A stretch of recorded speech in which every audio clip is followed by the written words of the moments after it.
अस्सलाम वालेकुम dear student. तो आज हम कंसंट्रेशन कैलकुलेट कर रहे हैं with the help of titration. इससे पहले जो हमने कंसंट्रेशन की कैलकुलेशन की थी वो थ्योरेटिकल डाटा से की थी। आज का जो टॉपिक है वो calculate the concentration of a solution in titration using empirical data.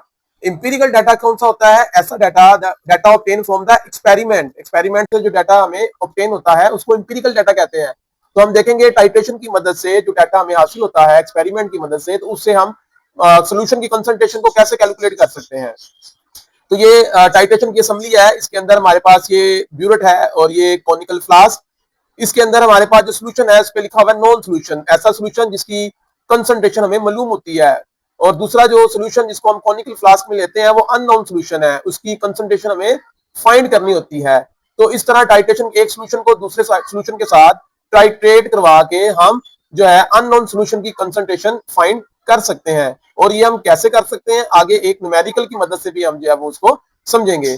तो concentration of a solution can be determined by titrating it with the solution of known concentration with unknown solution। तो इसके लिए जो हम titrate करते हैं वो and point तक करते हैं। एंड पॉइंट वो पॉइंट होता है जिस पॉइंट पे हमारा केमिकल रिएक्शन कंप्लीट हो जाता है। और इसका हमें पता कैसे चलता है? हम इसके अंदर कोई इंडिकेटर ऐड करते हैं और वो इंडिकेटर अपना कलर चेंज करके जो है वो हमें रिएक्शन की कंप्लीशन के बारे में बताता है। जैसे उसमें कलर चेंज होता है तो हम फौरन से उस रिएक्शन को स्टॉप कर देते हैं। तो इस मकसद के लिए जो रिक्वायरमेंट होती है हमारी वो एक तो बैलेंस केमिकल इक्वेशन, तीन चीजों की रिक्वायरमेंट होती है। तो उसमें पहले नंबर जो है वो बैलेंस केमिकल इक्वेशन की रिक्वायरमेंट होती है। और दूसरा जो चीज होती है वो दोनों सोल्यूशन जिसको हम टाइट्रेट करवा रहे होते हैं उनका वॉल्यूम। और तीसरी चीज जो है वो कंसंट्रेशन सोल्यूशन की रिक्वायर्ड होती है। तो एक सोल्यूशन की कंसंट्रेशन हमें पता होती है, उसकी मदद से हम दूसरे की फाइंड करते हैं। तो इस चीज को हम जो है वो इस एग्जाम्पल की मदद से जो है वो देखते हैं। एग्जाम्पल में आप देखें जी, titration is perform between NaOH and HCl। यानी एक सोल्यूशन हमारा जो है वो NaOH है और दूसरा जो है वो HCl है। टिल द एंड पॉइंट इसको टाइट्रेट करवाया जाता है। 15 centimetre cube of solution of sodium hydroxide have molar concentration 0.5 मोल पर डेसीमीटर क्यूब। एक तो हमें जो है वो सोडियम हाइड्रोक्साइड का वॉल्यूम दिया है जो कि 15 सेंटीमीटर क्यूब है। और दूसरा सोडियम हाइड्रोक्साइड जो है NaOH की मोलर कंसंट्रेशन दी हुई है जो 0.5 है।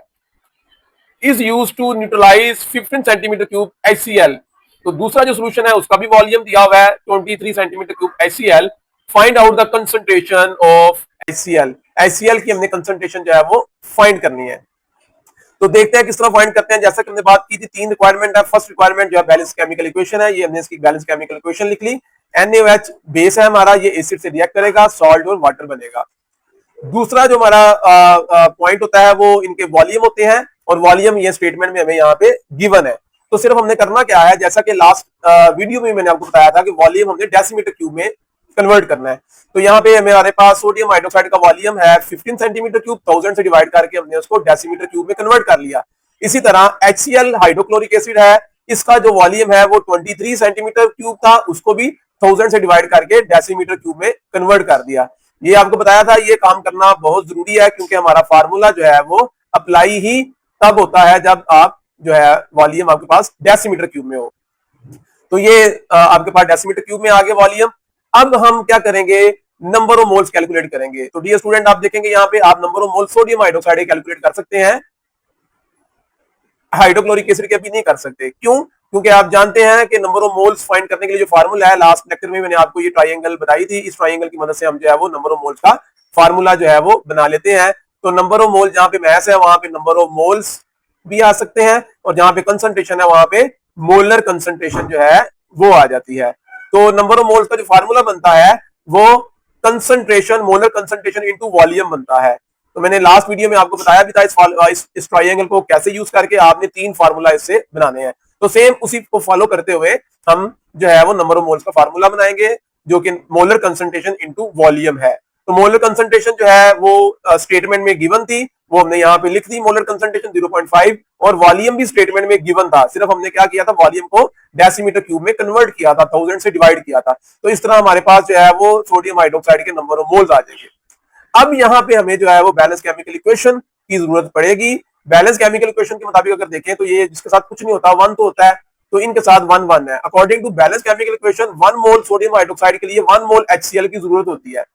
तो अगर हमारे पास 0.007 मोल सोडियम हाइड्रोक्साइड होंगे तो उसके लिए कितना HCl रिक्वायर्ड होगा, तो बिल्कुल वो भी 0.0075 ही होगा। तो बेटा इसको हमने कैसे फाइंड किया, हमने बैलेंस केमिकल इक्वेशन में इनकी मोलर कंसंट्रेशन की रेशियो देखी और उस रेशियो से हमने जो है ये कैलकुलेशन जो है वो कर ली। अब हमारे पास जो है वो HCl के नंबर ऑफ मोल्स भी आ गए। HCl के नंबर ऑफ मोल्स आने के बाद हम क्या करेंगे, HCl की कंसंट्रेशन फाइंड कर सकते हैं। तो कंसंट्रेशन के लिए फिर आप ये ट्रायंगल की तरफ आए तो कंसंट्रेशन के लिए जो फार्मूला बनेगा वो molar concentration over molar mass, molar concentration over volume बनेगा, मोलर कंसंट्रेशन ओवर वॉल्यूम।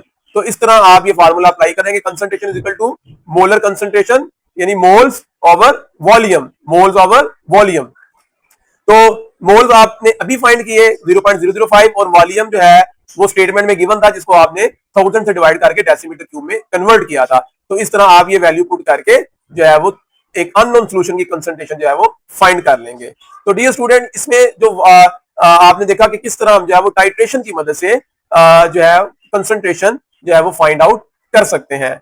अब हम एक और न्यूमेरिकल की बात करेंगे। यहाँ पे क्विक चेक में एक न्यूमेरिकल दिया हुआ है, तो यहाँ आप स्टेटमेंट को देख सकते हैं, calculate the volume of 0.1 mole पर decimetre cube oxalic acid. Oxalic acid की कंसंट्रेशन दी हुई है मोल पर डेसीमीटर, आप जानते हैं मोल पर डेसीमीटर क्यूब कंसंट्रेशन का यूनिट है। तो ऑक्सैलिक एसिड की कंसंट्रेशन 0.1 मोल पर डेसीमीटर क्यूब दी हुई है। Exactly neutralize 25 centimetre cube an of 0.1 molar decimetre cube NaOH। तो दूसरा जो हमारे पास यहाँ पे सोल्यूशन है वो KOH का है। KOH का वॉल्यूम भी दिया हुआ है और कंसंट्रेशन भी दी हुई है। तो हमने फाइंड क्या करना है, ऑक्सैलिक एसिड का वॉल्यूम। तो वो कैसे हम फाइंड करेंगे, तो सबसे पहले तो आपको इस ऑक्सैलिक एसिड और पोटेशियम हाइड्रोक्साइड की इक्वेशन आनी चाहिए, बैलेंस केमिकल इक्वेशन। तो यहाँ पे हम कर लेते हैं। ऑक्सैलिक एसिड का फॉर्मूला H2, उसने मेंशन भी किया हुआ है ब्रैकेट में C2OH, और ये इसका रिएक्शन किसके साथ हो रहा है जी, पोटेशियम हाइड्रोक्साइड के साथ। पोटेशियम हाइड्रोक्साइड के साथ जो रिएक्ट करेगा, एसिड बेस का रिएक्शन बड़ा सिंपल सा होता है। एसिड का जो हाइड्रोजन रिमूव होता है उसकी जगह पे बेस की मेटल आ जाती है, सॉल्ट बन जाता है। तो ये दो हाइड्रोजन यहाँ पे ये रिमूव होंगे, यहाँ पे पोटेशियम आएगा, तो ये बन जाएगा K2C2O4 पोटेशियम ऑक्सलेट, और साथ जो है वाटर प्रोड्यूस होगा। तो एसिड बेस रिएक्शन में जब एसिड को बेस से रिएक्ट करवाते हैं सॉल्ट और वाटर बनता है। ठीक है जी, ये इक्वेशन आ गया। बाद में इसको बैलेंस कर लें, यहाँ पे पोटेशियम 1 है, यहाँ पे 2 है, तो यहाँ पे हम दो लगाएंगे तो हमारी इक्वेशन बैलेंस हो जाएगी। बाकी जो है वो हाइड्रोजन की बात करें, यहाँ पे देखिए 2 और यहाँ पे 2, टोटल 4 हाइड्रोजन है लेफ्ट साइड पे, और राइट साइड पे देखें तो सिर्फ 2 हाइड्रोजन है, तो यहाँ पे हम 2 लगाएंगे तो इक्वेशन हमारी बैलेंस। बाकी आप देख सकते हैं ऑक्सीजन, पोटेशियम ये और कार्बन, ये सारी चीजें बैलेंस है। तो ये फर्स्ट हमने बैलेंस केमिकल इक्वेशन जो है वो क्रिएट कर ली। और आप जानते हैं ये बैलेंस केमिकल इक्वेशन हमें क्या हेल्प करती है, इनके नंबर ऑफ मोल्स जो होते हैं, जो दो सोल्यूशन जिनको हम जिनके दरमियान रिएक्शन करवा रहे होते हैं, उनकी मोलर जो रेशियो होती है उसकी मदद से हम जो है वो उनके नंबर ऑफ मोल्स कैलकुलेट कर लेते हैं। और यहाँ पे हमें जो डाटा गिवन है वो एक तो वॉल्यूम जो है कंसंट्रेशन ऑफ ऑक्सैलिक एसिड है, कंसंट्रेशन ऑफ, मैं सिर्फ कंसंट्रेशन के लिए सी लिख रहा हूं, ऑफ ऑक्सैलिक एसिड। तो ऑक्सैलिक एसिड के लिए मैं ओ लिख रहा हूं, मैं एब्रिविएशन कुछ यूज करूंगा अपनी सहूलत के लिए, आपने जो है इसको पूरा लिखना है। तो वो यहाँ पे गिवन है 0.1 decimetre moles per decimetre cube, 0.1 mole पर डेसीमीटर क्यूब। ये स्टेटमेंट में गिवन है, अभी जो डाटा वो मैं लिख रहा हूं, फिर आगे हम देखते हैं कि किस तरीके से जो है वो इसको हम सोल्व करेंगे। दूसरा जो है हमें दिया गया है volume of potassium hydroxide, KOH का वॉल्यूम, वो भी स्टेटमेंट में गिवन है, और वो कितना दिया हुआ है 25 सेंटीमीटर क्यूब। तो डियर स्टूडेंट, सबसे पहले आपको क्या करना पड़ेगा, इसको भी डेसीमीटर में कन्वर्ट करना पड़ेगा, और उसके लिए क्या करेंगे, इसको 1000 से डिवाइड कर देंगे। 1000 से डिवाइड करेंगे तो डेसीमीटर क्यूब में कन्वर्ट हो जाएगा। तो ये हो जाएगा हमारे पास 0.025 डेसीमीटर क्यूब।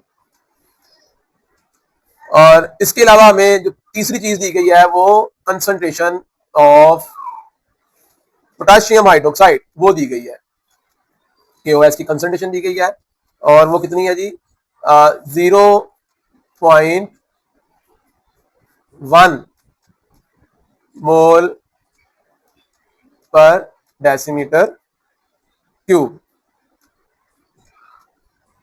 तो स्टेटमेंट जो है उसमें हमारे पास जो चीजें गिवन है वो हमने यहाँ पे लिख दी।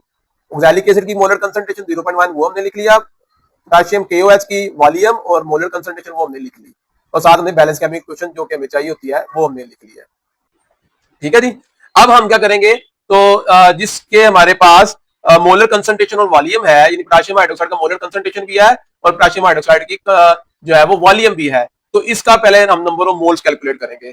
तो नंबर ऑफ मोल्स के लिए वही ट्राइंगल से जो आपको एक फार्मूला बताया है कि नंबर ऑफ मोल कैसे कैलकुलेट करने हैं, उसके लिए फार्मूला क्या है, मोलर कंसंट्रेशन, यानी आप लिखेंगे molar concentration of potassium hydroxide,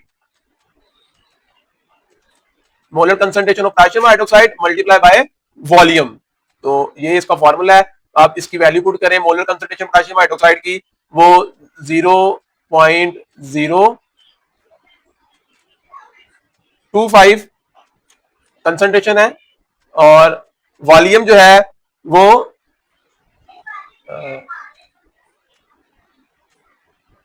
molar concentration of potassium वो हमारे पास 0.1 है, और वॉल्यूम जो है वो 0.025 है। तो इनको हम मल्टीप्लाई करेंगे 0.1 को 0.025 से, तो हमारे पास आंसर आ जाएगा 0.0025, और ये हमारे पास क्या है, ये नंबर ऑफ मोल्स आए किसके, पोटेशियम हाइड्रोक्साइड के। पोटेशियम हाइड्रोक्साइड के हमारे पास नंबर ऑफ मोल्स आ गए। अब इन नंबर ऑफ मोल्स की मदद से हम जो है वो number of moles oxalic acid की फाइंड कर लेंगे, लेकिन उसके लिए हमें बैलेंस केमिकल इक्वेशन की जरूरत पड़ेगी। तो बैलेंस केमिकल इक्वेशन में जो स्टैंडर्ड है उसमें अगर आप देखें, पोटेशियम हाइड्रोक्साइड के 2 मोल के लिए 1 मोल ऑक्सैलिक एसिड चाहिए। ठीक है, यूनिटरी मेथड हम अप्लाई करेंगे यहाँ पे। तो with the help of standard number of moles given in the balanced chemical equation, we will find the number of moles of oxalic acid with the help of given potassium hydroxide number of moles. तो oxalic acid यहाँ पे हम एक unitary method की मदद से ये काम कर लेते हैं, C2H2CO4। तो पहले according to balance chemical equation 2 mole potassium hydroxide के लिए जो oxalic acid चाहिए वो कितना चाहिए, 1 मोल। तो 1 के लिए क्या चाहिए, 1 के लिए जो है 1/2 यानी हाफ चाहिए ना, तो ये हाफ हो गया। तो हमारे पास नंबर ऑफ मोल्स कितने हैं पोटेशियम हाइड्रोक्साइड के, वो ये गिवन है 0.0025। तो 0.0025 जो है उसके लिए हमें कितना ऑक्सैलिक एसिड चाहिए, तो हम इसको मल्टीप्लाई कर देंगे 1/2 से। तो 1/2 मल्टीप्लाई बाय 0.0025, जैसा कि बिल्कुल आपने देख लिया होगा कि जो जितने उसके मोल्स गिवन है उसका हाफ हमें चाहिए। तो इसका क्या आंसर आएगा, 0.00125। ये हमारे पास आगे नंबर ऑफ मोल्स किसके, ऑक्सैलिक एसिड के, और यही हमें रिक्वायर्ड थे, ये हमने उसके फाइंड आउट कर लिए। अब हम सिंपल वॉल्यूम का फार्मूला लगाएंगे और उसका वॉल्यूम कैलकुलेट कर लेंगे। और आप जानते हैं कि वॉल्यूम का जो फार्मूला है वो क्या है, उसी तरह ट्राइंगल को यूज करें। अगर आपको फार्मूला याद हो गया तो सीधा सा आप उसका फार्मूला लिखें कि volume is equal to mole over concentration.